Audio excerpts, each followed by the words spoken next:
हमारे प्राचीन भारतीय संगीत के जो ग्रंथ हैं उसमें एक शब्द की व्याख्या की गई है और वो शब्द है नाद अनुसंधान।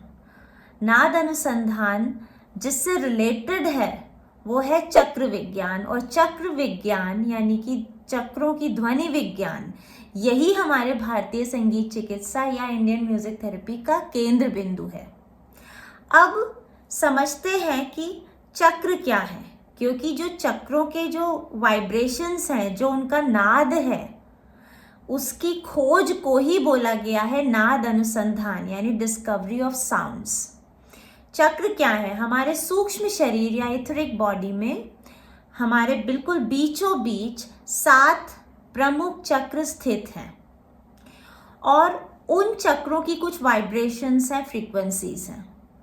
अगर मेडिकल लेवल पे भी देखा जाए तो बोला जाता है every cell has its song, या और क्वांटम लेवल पे भी हर सेल, हर एटम्स की अपनी कुछ वाइब्रेशंस होती हैं। इनफैक्ट ये पूरा जो यूनिवर्स है वो उन सब में वाइब्रेशंस हैं। सन, मून, कॉन्स्टलेशंस, सब में वाइब्रेशंस हैं, कुछ ध्वनियां हैं। अब ये जो हमारे चक्र हैं उनकी भी अपनी कुछ वाइब्रेशंस हैं, और प्राचीन ग्रंथों में या प्राचीन लोगों ने इन चक्र की ध्वनियों को खोजा, यानी कि वो कौन सी फ्रीक्वेंसीज पे, किस टोन्स या माइक्रोटोन या कौन सी सेमीटोन्स पे काम करती हैं, ऐसा पता लगाया और इसीलिए इसका नाम पड़ा नाद अनुसंधान। अब ये जो एनर्जी सेंटर्स हैं या ये जो चक्र हैं वो अगर ब्लॉक्ड होते हैं, यानी कि अगर उनका द्वार खुला नहीं होता है तो उसी से बीमारियां आती हैं, मेंटल, फिजिकल, इमोशनल, स्पिरिचुअल बीमारियां आती हैं।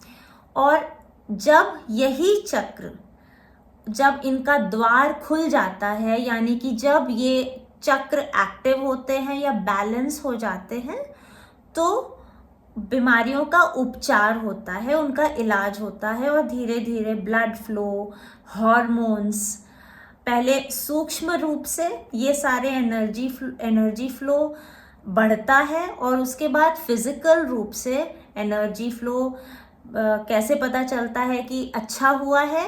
ब्लड फ्लो अच्छा होता है, आपकी एनर्जी अच्छी होती है, हार्मोन्स अच्छे होते हैं, और यही माध्यम है हमारे भारतीय संगीत चिकित्सा का।